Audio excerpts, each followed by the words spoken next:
turabasuje bakunzi ba Irakora TV nk'ibisanzwe iyi ni YouTube channel usangaho ubuhamya bw'abantu batandukanye ijambo ry'Imana ndetse n'ibindi byose bifasha umukristo mu rugendo rwo kujya mu ijuru wabisanga kuri Irakora TV. Ndagusaba utarakora subscribe kugira ngo uyikore udufashe ukore share mu magroup atandukanye ndetse ukande na like.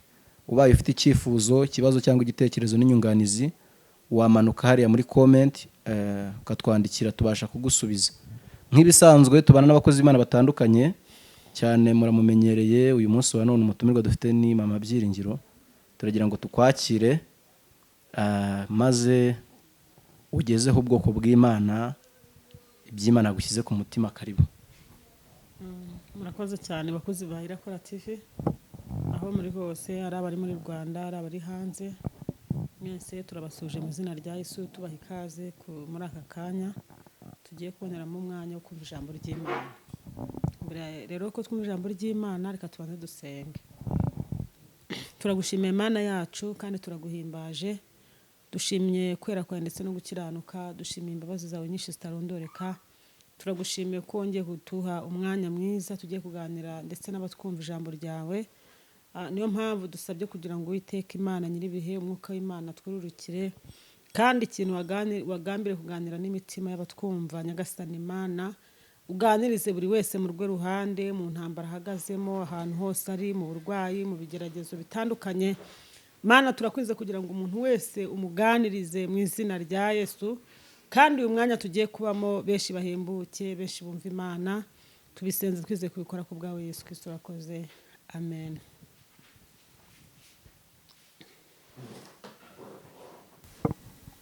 Reka twumve rero Mama Byiringiro kugira ngo atubwire ijambo Imana amushyize ku mutima. Mbere ya byose ndoze wambaye neza igikundiro cy'Imana kikuriho kabisa. Urasa neza rwose amavuta y'Imana kuriho. Sawa rero ni karibu tubwire iby'umwuka yagushyize ku mutima. Ndabashimiye cyane. Tugiye bakunzi ba Irakora TV. Tumaze iminsi dufite ibiganiro byinshi bitandukanye ariko muri aka kanya hari ijambo Imana yashyize ku mutima ngira ngo tuganireho. Ijambo riboneka muri Zaburi ibice bya 93 umurongo waho wa 4. Haratubwiye ngo amajwi y'amazi menshi umuraba ukomeye w'inyanja Uwiteka uri mu ijuru abirusha imbaraga. Iri ni ijambo ryiza cyane ribwira umuntu wese cyangwa se buri wese ubasha gutwumvira kuno muhongo. Aya ni amagambo Dawidi yavuze, yagiye yandika amagambo menshi kandi amagambo y'ubwenge.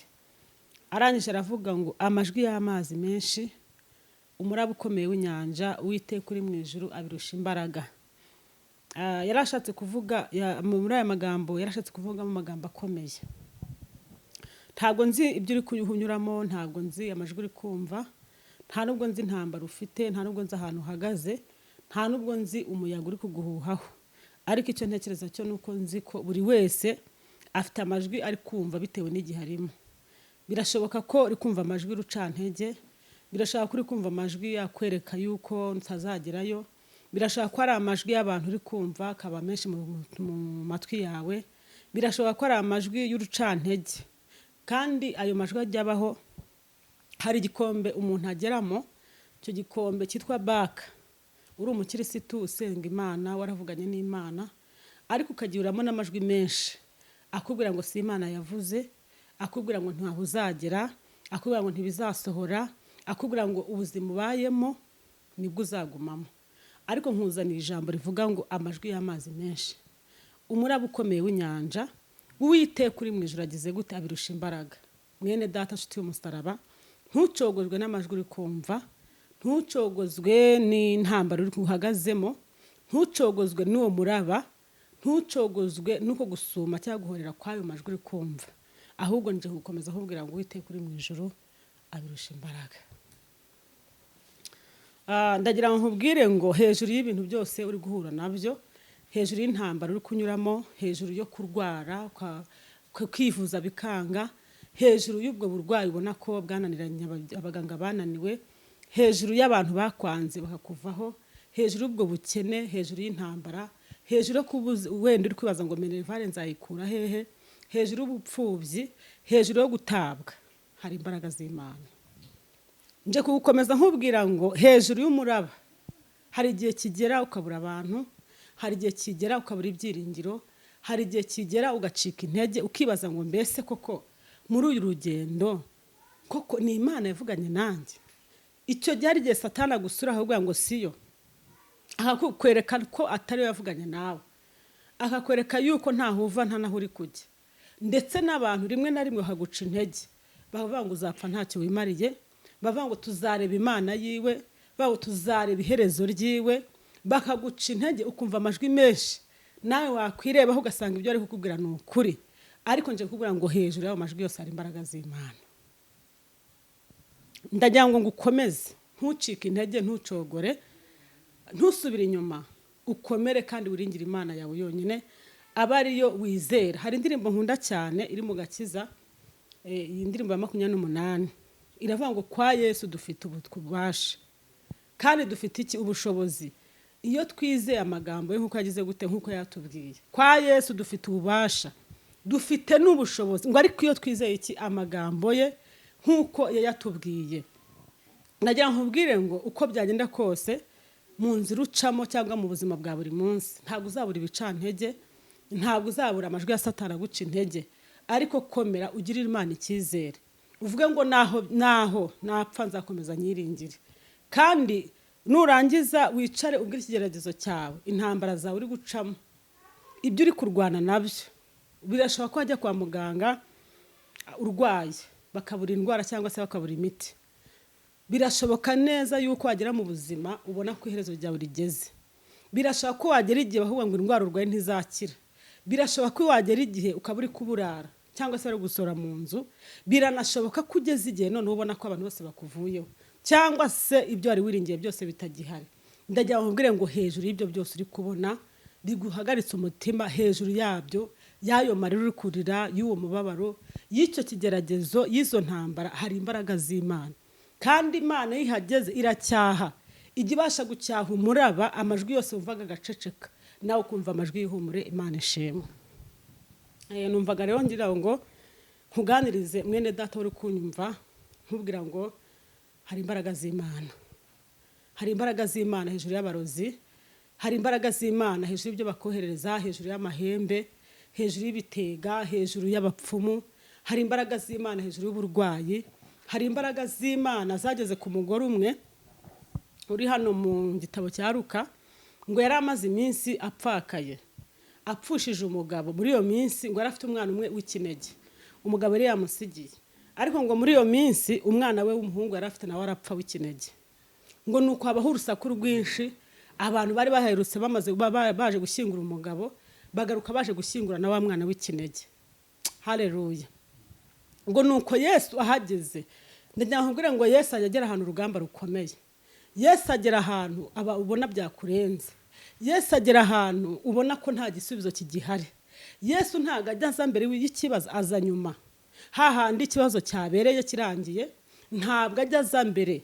Niyo mpamvu nakubwira ngo mu gihe ubu ukibona ko hari ubutabazi buhari, Yesu ntago ajyaza. Mu gihe ubu ukibona yuko hari ikintu wishingikije, ntago ajyaza. Mu gihe ubu ukibona abantu bagukikije, ntabwo Yesu ajyaza. Yesu aza mu kibazo cyawe cyagiye wamanitse amaboko uvuga ngo noneho birarangiye. Aza mu kibazo cyawe muri cyagiye abantu baguhanze amaso bavuga ngo noneho tugiye kureba Imana ye. Aza mu kibazo cyawe muri cyagihe abantu bakuvugirije induru. Aho niho Yesu ajya abasha kugira gute gutabarira, aho abantu babona ko bicitse biyobye, aho ubona ko usigaye wenyine, aho ubona ko ntacyo usigaranye, aho uvuga ngo noneho cyamunariraje, aho uvuga ngo noneho basipiriyave yaje, aho uvuga ngo noneho ntago nzajya ku ishuri, aho uvuga ngo noneho abana ntago baziga, aho uvuga ngo noneho ntago barya. Aho niho Yesu ajya abasha kugira gute gutabarira. Kandi ikintu namukundiye, Yesu ageza kuvura indwara zananiranye. Ntabwo yavura indwara muganga ashoboye, kandi ayishoboye. Muganga ayishoboye, kandi se yaza kwivura gute kandi muganga yayibonye? Yesu aza kuvura ibyananiranye, ajya aza kuzura ibyapfuye. Niyo mpamvu nakubwira ngo shuti yanjye, birashobora ko hari ibintu byapfuye ku buzima bwawe, harashobora ko hari ibintu byapfuye mu muryango, cyangwa se mu rugo rwawe no mu bana, cyangwa no mu kazana ukora. birashaka ko hari ibintu byasinziriye urasenga biranga ubona ntibizutse, ujya mu butayu biranga wabiriza ubusa, aho kugira ngo bihinduke bikarushaho kuba bibi. Ariko mfite ijambo ryo kugira ngo hejuru y'ibyo byose hari imbaraga z'Imana. Imana ishimwe. Nuko ngo agera muri wa mudugudu, ahageze asanga ngo abantu barimo baraboroga, kandi uyu mubyeyi koko yarahuye n'ibyago, yarabaye ikibazo. Urumva umuryango yari yashatse bagomba kumugira igicibwa. Umugabo arapfuye, none birasubiriye n'umwana nawe agize gute arapfuye, kandi yari umwana umwe w'ikinege.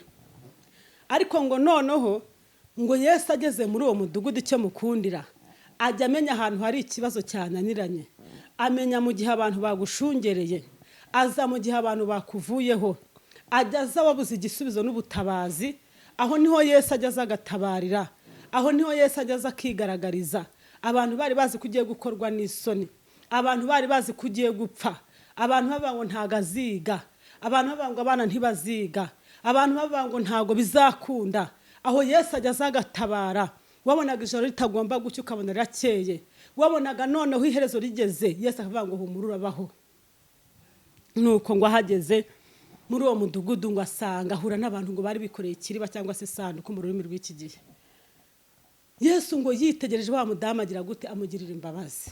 Nta wundi muntu wakugira imbabazi usibye Kristo. Cyo mukundiya, nta wundi muntu wabona wakugirira imbabazi. Nazi kugira ariko singira icyo nkumarira, nanjye wazinjya ko ntugira ikintu umarira. Ariko ngo Yesu amwitegereje, abona abantu barimo bamuzengurutse, abonye abantu barimo barira, aba bavuga ati nguye ejo bundi yapfushije umugabo, n'ubundi noneho tujya gushyingura umwana we. Yesu ngo amubonye amugirira imbabazi. Cyampa nawe nshuti unyumva, aka kanya nawe Yesu akugirira imbabazi. Zazindi abantu batakugiriye Yesu nazikugirire, zazindi miryango itigeze kugira Yesu azikugirire, zazindi inshuti zawe zizatakugiye Yesu nazikugirire, zazindi wategerereje mu bo hari wiringiye ukabona ntazo bakugiriye, Yesu nawe agire gutazikugirire. Ngo nuko Yesu akimara kumwite yamugirira imbabazi, kandi yakugira imbabazi nta gusiga gutyo gusa, asiga hari ibintu ahinduye ku buzima bwawe, asiga hasize amateka mashya. Yesu yakugiriye imbabazi amateka arahinduka. Yesu yakugiriye imbabazi wari urwaye urakira. Yesu yakugiriye imbabazi warushonje arakugaburira. Yakugiriye imbabazi mu bushomera guha akazi. Yakugiriye imbabazi bagusohoye mu rugo, Yesu yahageze yikushyura ubukode. Akugiriye imbabazi Yesu ku mudugudu utuyeho barakugize urw'amenyo cyangwa gicibwa, Yesu abigenza neza.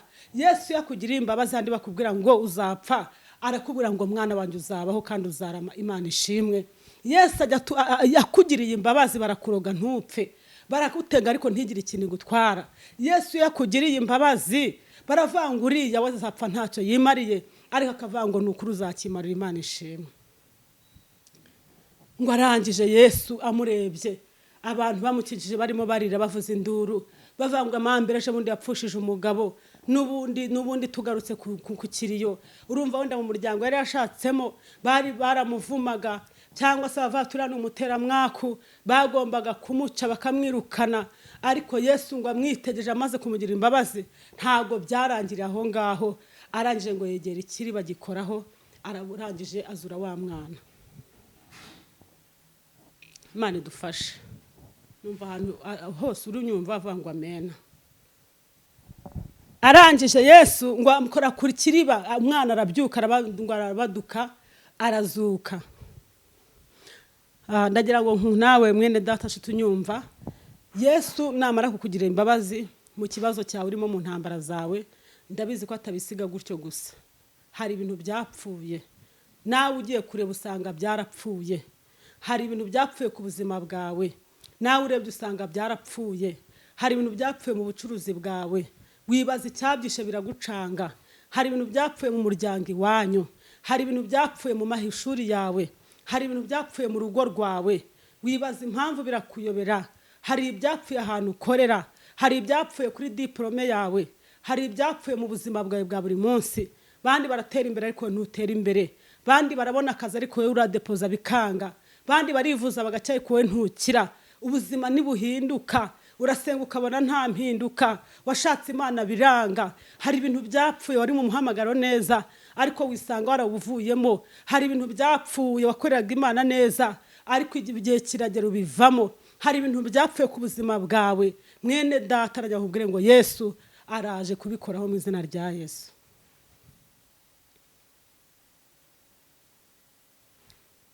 Ndagira ngo wowe unyumva ahantu hose uri ubwire Yesu ngo nanjye ndebe ungirire imbabazi. Nakugirira imbabazi ntaga gusiga uko gusanze. Mu burwayi bwawe Yesu nakugirira imbabazi. Mu ntambara uri kurwana naza kugirira imbabazi. Mu rugo rwawe Yesu akugirira imbabazi. Mu bana bawe Yesu akugirira imbabazi. Ukoresha uko ushoboye kose abana bakiga, ariko bajya kuzana amanota bakazana amanota ukayabura. Ugategereza amanota ukayabura. Ukoresha uko ushoboye ibintu byose ukabikora. Ugasenga ariko ukiriza ubusa, ariko wajya kureba ugasanga ibintu byarapfuye, ukabona ibintu ntago bizuka. Ariko ndagira kugira ngo hari umwami Yesu uhageze. Yesu arahageze mu rugo rwawe, Yesu arahageze mu kazi ukora, Yesu arahageze mu bushumeri bwawe, Yesu arahageze mu burwayi ufite umaranye imyaka myinshi, Yesu arahageze mu gusinzira ku bintu byawe byasinziriye, Yesu arahageze ku makerede ufite, Yesu ageze ku madeni ufite, Yesu ageze ku gisuzugurira abantu bagusuzuguye, Yesu ageze ku buryo wabuze ijambo kandi ntacyo utakoze, ibintu byose ukabishyira kuri gahunda, kisanga nta jambo ufite. Yesu arahageze kuri karande yakuzengereje, bandi batera imbere ariko ntutera imbere. Yesu arahageze ku buzima bwawe, wa mubyeyi wowe unyumva, wa mugabo wowe unyumva, wa musore unyumva nawe, wa mukobwa we wategereje ubukwe igihe kinini ubona nta mpinduka. Yesu arahageze wowe watawe ukajugunywa ukibaza ngo ni icyaha kinakoze. Yesu arahageze kugira ngo nawe azure ubuzima bwawe, azura amateka yawe, ahindura ibintu byanze guhinduka. Twatangire ku ijambo rivuga ngo amajwi y'amazi menshi, umuraba ukomeye w'inyanja, Uwiteka uri mu ijuru abirusha imbaraga. Satani ntagutera ubwoba, ntaguteranye n'Imana ngo uveho uva ku Mana, uyiveho uri mu bigeragezo. Komeza umusaraba wa Kirisitu, komeza gusenga no kwegera Imana. Hejuru ibikurwanya hari imbaraga z'Imana. Intwaro ya mbere Satani afite niyo kugutera ubwoba, intwaro ya mbere Satani afite niyo gukora ko bidashoboka. Ariko komeza umusaraba, iringira umwami Yesu, ubwire ikigeragezo ufite ngo Yesu nahagera ndabizi ko azangirira imbabazi, kandi namara kungirira imbabazi azasigaza ibyapfuye. Imana ishimwe. Ndagira ngo nkubwire ngo nta kintu cyakinanira Imana, kandi gutinda kuza kwa Yesu si uko abiyobewe, arabizi. Ahubwo arashaka kugira ngo abanze arebe ukuntu witwara, ukuntu bibamo. Mwene datashiti umusaraba, wicogora ngo ucike intege winanirwe. Ejo hari umuntu twavuganye mu gitondo, arampamagara ambwira ati mukozi w'Imana, ko Imana yavuganye nanjye ibintu byinshi cyane kandi bitandukanye mu bakozi b'Imana batandukanye, nkaba mbona nta mpinduka. Aho kugira ngo mbone impinduka ibibazo byarushaho kugwira biba byinshi. None mbigenze gute? None nkora iki? Ariko namubwiye ndamubwira ntumva, aho ngaho umva ku rugamba rukomeye, aho niho Yesu ajyaza gutabarira. Kandi ndagira nkubwire ngo hari igihe Yesu avugiramo, hari n'igihe Yesu aceceka. Ntabwo Yesu ahora avuga buri gihe. Ashobora kuba yaravuganye nawe byinshi akagera n'igihe cyo guceceka. Ashobora kuba yakubwiye byinshi ariko kuba bidasohoye ntibivukuyeho ko yavuze. Ntago ajya yivuguruza, nta nubwo ajya abeshya, arinda ijambo rye yavuze kugeza risohoje. Ni umugabo w'intwari, aho mwasezera niho mujya muhurira.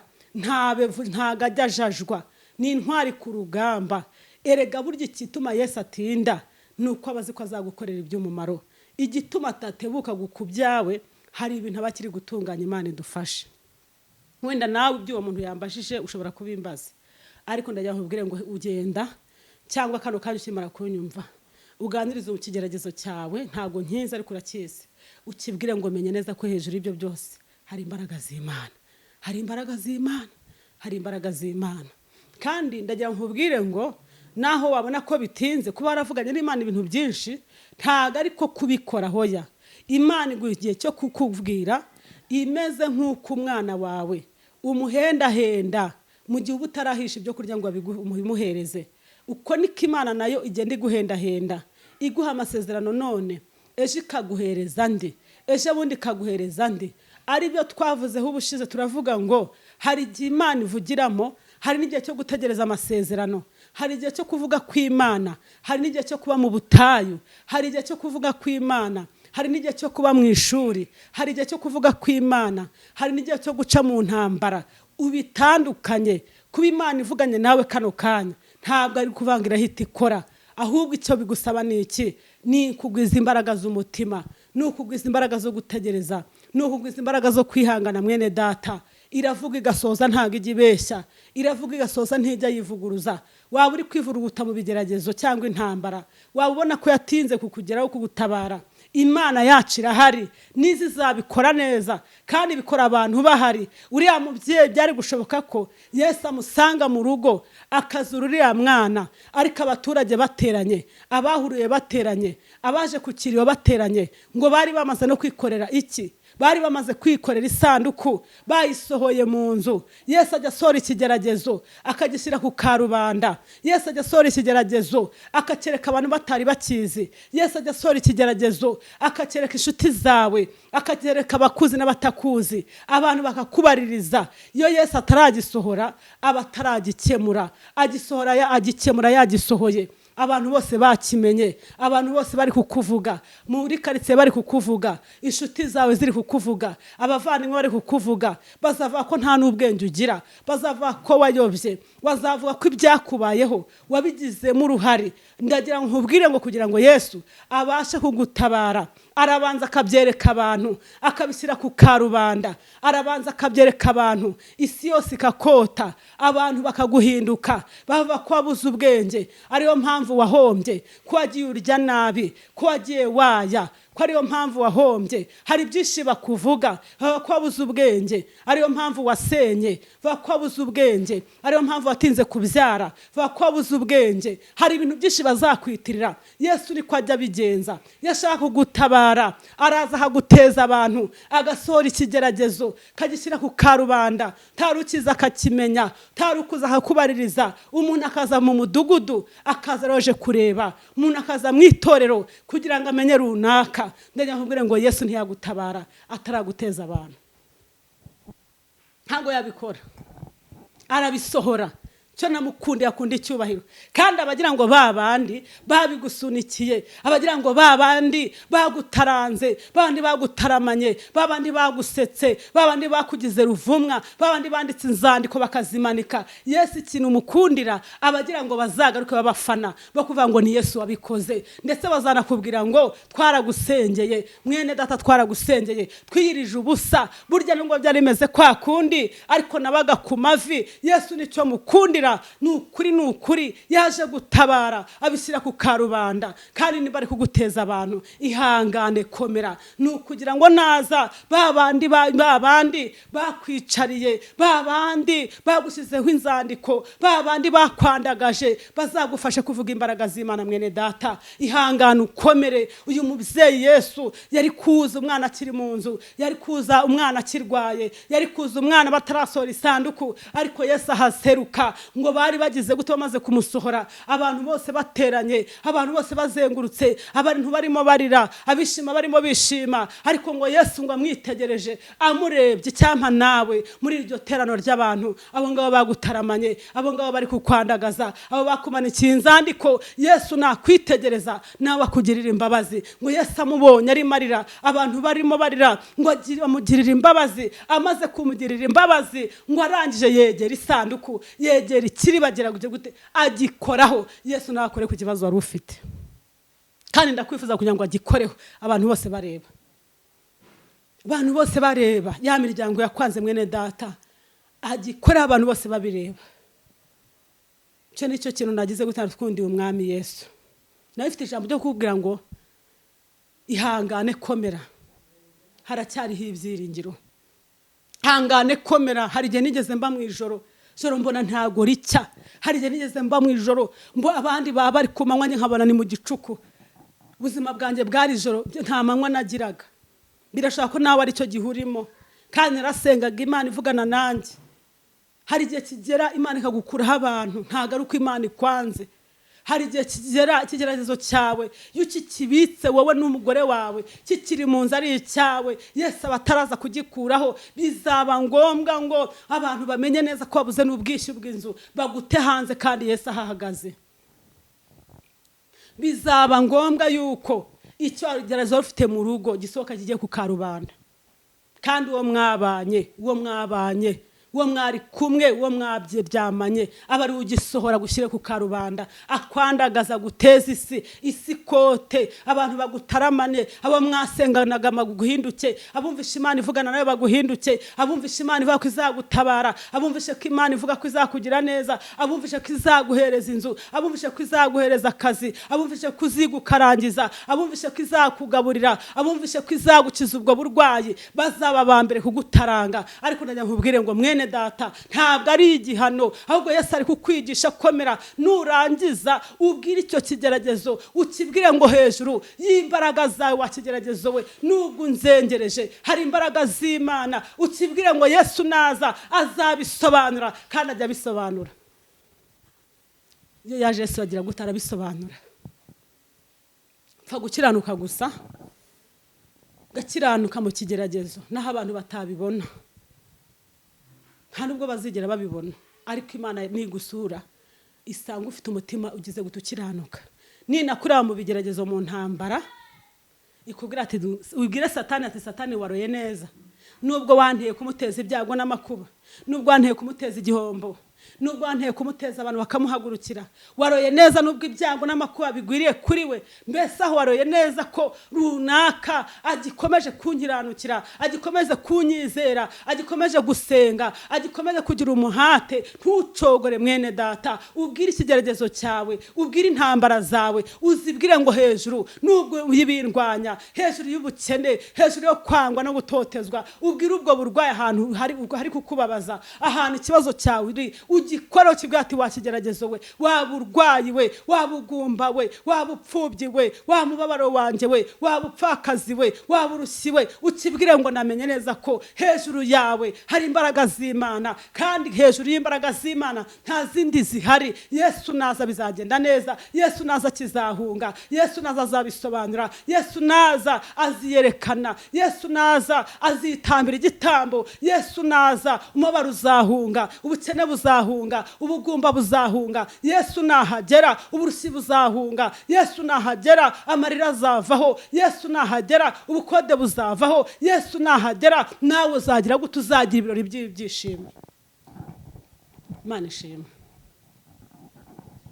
Numva nakubwira ngo hejuru yabyo hari imbaraga z'Imana, kandi nta kindi kintu nabonye gitinya, nta kindi kintu nabonye ikigeragezo gitinya n'imbaraga z'Imana.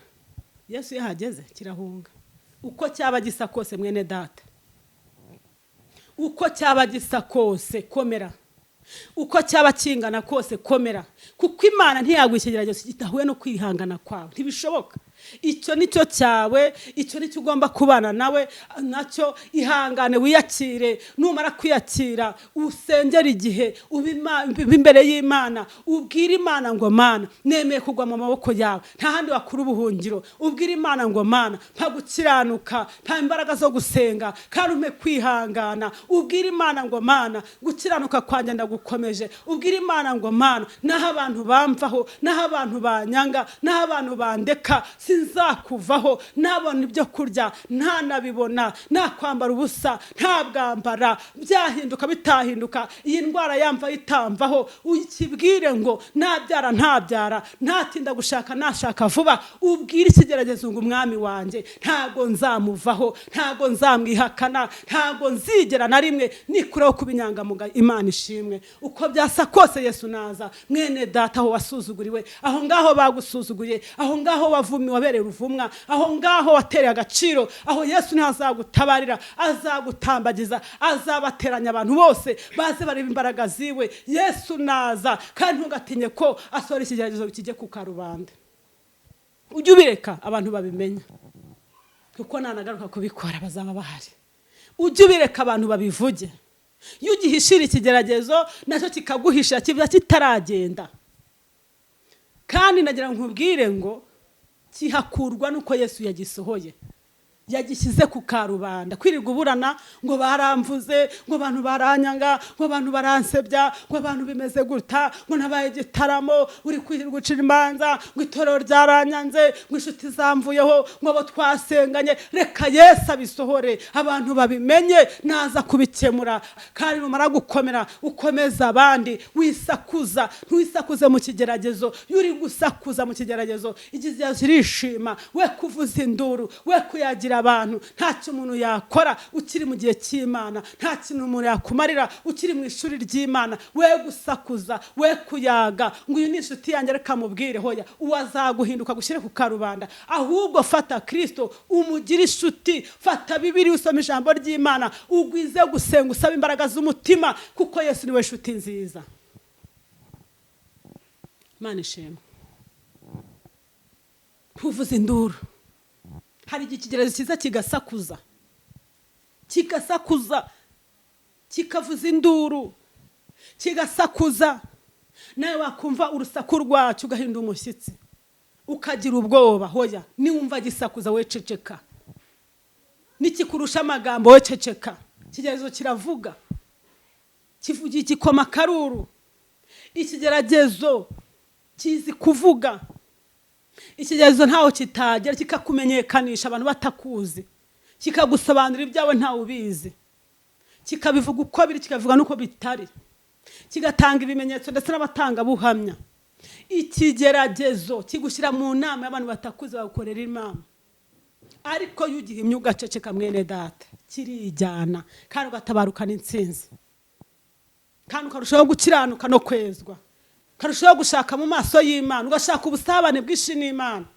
Hari ibintu Imana izakora yabikubwiye, hari ibintu Imana izakora itabikubwiye, hari ibintu Imana izagutabara. Abantu bari bazi ko bidashoboka, ariko Yesu babone Yesu arabikoze, kuko ni inshuti nziza, ni umujyanama mwiza, kandi ni umufasha mwiza ngo utabura kuboneka mu makuba no mu byago. Icyo mukundira aho mwasezeraniye yagarutse niho muhurira. Icyo mukundira yahageze, yomura n'abari bafite ibikomere, akabomora ingoma zo mu mutima. Mwene data komera kandi ushikame, uganirize ikibazo ufite. Ubwo bugumba ubuganirize, ubwire ubugumba we, yewe wabugumba we, ndabizi neza ko hejuru yawe hari imbaraga z'Imana. Yewe waburwayi we, ndabizi neza ko hejuru yawe hari imbaraga z'Imana. Yewe wagutabwa we, yewe waburushyi we, yewe wabupfakazi we, yewe wabupfubyi we, hejuru yawe hari imbaraga z'Imana. Yewe wakubura menerivare, yewe wakutiga we, wabushumeri we, wantambara zo mu rugo, yewe mbega ubifate, gutinda gushaka, ubibwire ngo ndabizi neza ko hejuru yawe hari imbaraga z'Imana. Ntibigusuzugure, ahubwo ubisuzugure. Ntibigutesha agaciro, ubitesha agaciro, kandi uvuge ngo mu maso y'Uwiteka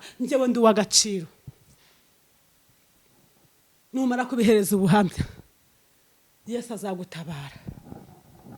Kandi ndacyakomeza kubivuga, nkubwira ngo ikizagufasha gutsinda no kunesha harimo no kubabarira, kuko narabikomeje kubivuga n'ubundi ndagaruka mbivuga.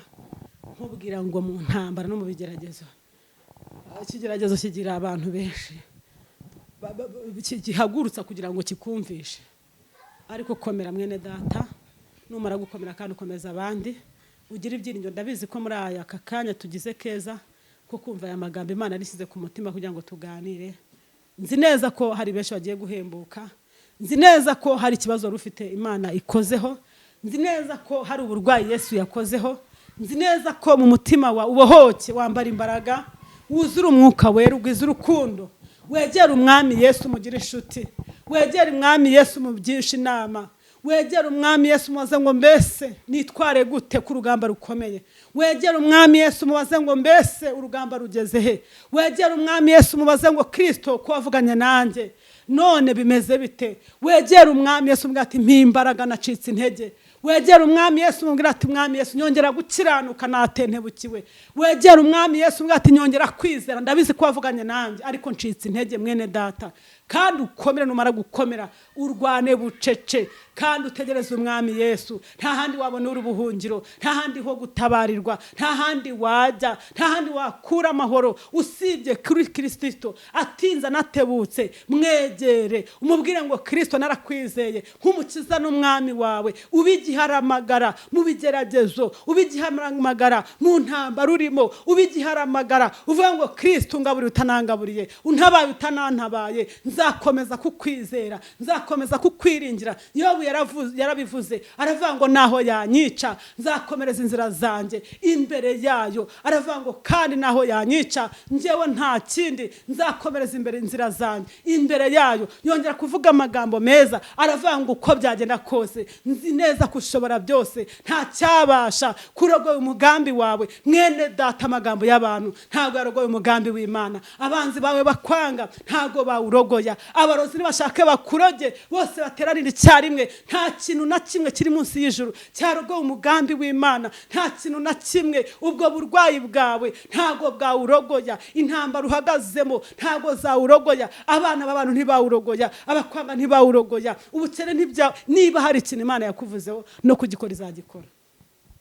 kuko Yobu yarabivuze ngo nzi ko ushobora byose kandi nta kibasha kurogoya umugambi w'Imana. Ndabashimiye mwebwe mwese mwamuduteze amatwi hano kuri uyu murongo Irakora TV. Imana ibahe umugisha. Reka dusenge, dusengera abantu bose batwumvishije, kandi nzi kwira ijambo ritazi ubusa. Ndabizi neza ko ryaje rivuye ku mutima w'Imana. Niyo mpamvu usabe kugira ngo wizere, numara kwizera ubwire ikibazo cyose ufite mu bigeragezo byawe byose ufite. Twaravuze ngo Imana igerageza umuntu ikunda, uvuga ngo hejuru yabyo hari imbaraga z'Imana, kandi nta kintu na kimwe kiri munsi y'ijuru cyane n'iri imbaraga z'Imana. Murakoze cyane, Imana ibahe umugisha. Mana yacu, Mana nziza, Mana ikomeye, Mana y'imbaraga nyinshi, Mana idahinduka, twongeye kukubaha mu izina rya Yesu. Duciye bugufi mu mitima yacu kubw'ijambo ryawe twumvishije, kandi ijambo ryawe ni umuhigi uhiga akavumbura. Yesu remyemerera Kristo wera rigenda rigera ku mitima y'abantu baryumva. Mana, hari benshi bari bacitse intege, hari abandi bari baguye umwuma, hari abandi bari baguye isari, hari abandi Kristo wera bari bananiwe, ariko unyemerera ijambo ribakomeze, baguke, buzure umwuka wera, kandi bongere batware intwaro zo kwizera, bahaguruke ku rugamba. Yesu, ndasenze kugira ngo uryumvishe arwaye, Imana Kristo umugirire imbabazi. Girira imbabazi abarwayi muri iri jambo, girira imbabazi abashonje, girira imbabazi abambaye ubusa, girira imbabazi abantu batawe, indushyi n'abapfakazi, Mana batishoboye, ababuze uko babigenza, abari gusorwa mu mazu. Girira imbabazi Mana abari kurara barira, bakirirwa barira, abatawe, abajugunywe. Mwami Yesu, girira imbabazi imitima irushye, girira imbabazi Mana abari mu bihe byo kugeragezwa, girira imbabazi abarwayi, abari kwa muganga ku bisasiro byabo, abarwaye indwara zidakira. Girira imbabazi Yesu Mwami abantu Kristo wera babuze iyo kwegekera, ababuze Mwami icyo gukora, ubagirira imbabazi. Imitima yose twumvishije Mana igubwe neza, kandi umara kubagirira imbabazi uzuri ibyari byapfuye Mana ku buzima bwabo. Abakazi kapfuye ukazure, abo Mwami ubukwe bwabo bwapfuye Kristo buzure, ababwiye kubyara Kristo bazurire kubyara mu izina rya Yesu Kristo. Nako tuzabona ko duhera ko tuvuga ijambo ryawe. Hari n'abandi bagukoreraga ariko byakaba barageze igihe cyo gusinzira, kabarabivuyemo, baratewe umuhamagaro. Yesu Mwami ubyutse abaguye, abatarakumenya bakumenye, uhamagare benshi baze bamamaza ubutumwa bwiza mu izina rya Yesu Kristo. Kandi ugende mu mahanga yose uruhura abantu barushye, kandi ijambo ryawe ritanga inkomezi, abantu benshi baryumva babashe kugira ihumure no kugira ibyiringiro ko nta hantu kure Mwami habaho tabasha gukura umuntu, kandi bamenye neza ko na nyuma ya zero ukora. Imana ishimwe kubwira ijambo. Urakoze Kristo wera, tanga umugisha kubabyumvishe, tanga umugisha kubafite intambara zo mu ngo. Yesu basanga utanga imbaraga, kandi uhindure byinshi muri bo mu izina rya Yesu Kristo. Mana turatuje ariko ntutuze, mbisabye neze kubikora ku bwawe Yesu. Amen.